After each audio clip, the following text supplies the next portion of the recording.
welcome to the kitchen. We're just getting warmed up in here. We're just getting things going and literally getting warmed up in here because look at this, wood fire oven, wood fire grill.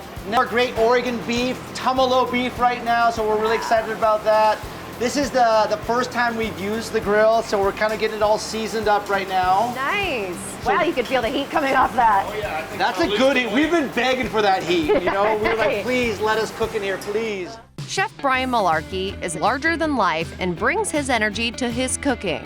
As we are a steakhouse, we wanted to have a shrimp cocktail, but we only wanted to use primarily products from Oregon, and we have the unsung bay shrimp. So I had to do something different. So what we did is kind of that Asian-inspired shrimp toast. A pureed bay shrimp meets whole shrimp with a dash of salt.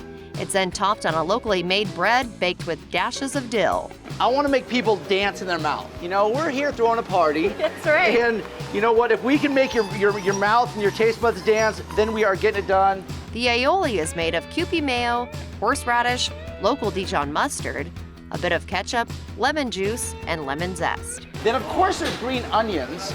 Is I just slice them on the side like that. Why not straight across? It's so boring. Yeah. This is pretty boring too. Real chefs are like Malarkey, we were doing that like 20, 30 years ago. I know. Still I'm not like worried it. about it. Yeah. Right? Like you could do that, but that's so baked potato. Aioli is added as a bed beneath the shrimp toast, which is topped with curled green onions. This is crazy good. Cheers. You got the heat too, didn't you? Ooh, that horseradish, yeah. You don't say something's hot and spicy if it's not hot and spicy, you know? That's fantastic. The space off Century Drive has had a remodel and facelift that is reminiscent of a night sky with what Hawkeye and Huckleberry calls a modern cowboy vibe. When I walked in and kind of listening to what the concept was, like the first thing that came to me was like a stable. Think of an old stable, like we have different stalls. The large 11,000 square foot building is broken into different spaces. I just really wanted to keep it warm and make it feel romantic and intimate, which is something that I think we really achieved given the size of the space. There's also a private event space for your next party and a stage that will have live music from time to time, giving it a hometown feel.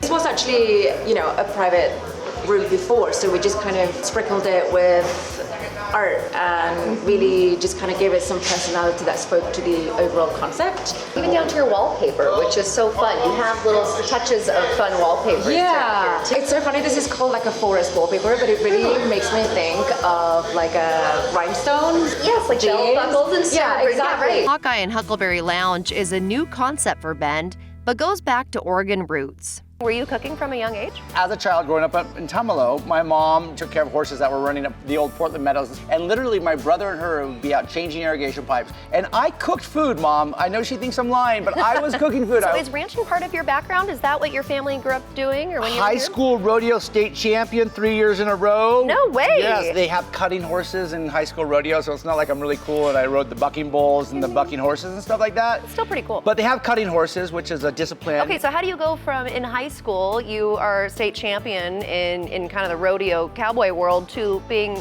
a chef? I was doing theater, and my dad came and said, "You were one of the worst actors I've ever seen. Why don't you do what you've always loved? Cooking and making drinks for all your friends. You're throwing parties." I was like, "You want me to be a professional partier? Like, I am so into this, Dad." Can you repeat that? And he goes, "No, go to culinary school."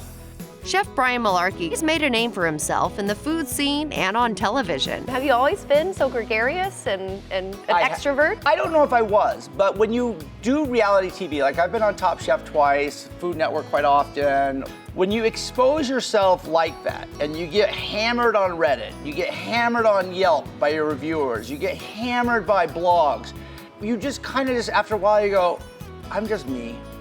Unfiltered, have fun, live life to the fullest. I'm pretty sure this is the only life we have, so I'm making sure I'm keeping my foot on the gas. So I want to talk about the name, Hawkeye and Huckleberry. Where did that come from? So I saw this interview with Bob Dylan once, and they're like, where'd all the lyrics for these songs come from? And he said, sometimes if you're just tuned in right, the words are in the air, and you just grab them. And I swear that's what happened to me. I looked at this restaurant, and I just said, Hawkeye and the Huckleberry Lounge. We removed the. but it was floating in the air and I grabbed it. What do you do for fun when you're not running around opening amazing restaurants? This is fun. This is my fun. I mean, the 12th hour last night, I was like, maybe this isn't so fun. I was the zombie walking through Newport Market to get my kids snacks. Like, I don't know my name anymore. But I love this. I love talking to guests. I love cooking food. I love watching the team deliver. I love this stuff. Dishes range from decadent appetizers to a feast fit for a king. How do we dig into this? What do you envision people doing There when is this no arrives? polite way. I'm Okay. a chef. I eat with my hands. Fantastic. I'll follow your lead. Yep, all right. I like the burnt ends and pieces like this. We've got so many different sauces. We got some corn from the Tumalo farm stand yesterday. Nice. There's some great fennel going on here, charred bitter greens. This is a bounty, Yes, a tell me beef how- bounty, we'll call it. I mean, this seems very communal. I like to have food that's familiar, that's just great flavors, seasoned well, and food is definitely a major component of going to dinner. The ambiance is a major component, the music, the service is so extremely important, but Yes. at the end of the day, it's all of those things coming together in harmony so that you are swept away. You can find Hawkeye and Huckleberry Lounge near the Simpson and Century Drive roundabout on Bend's West Side. For another edition of Taste This, I'm Emily Kirk.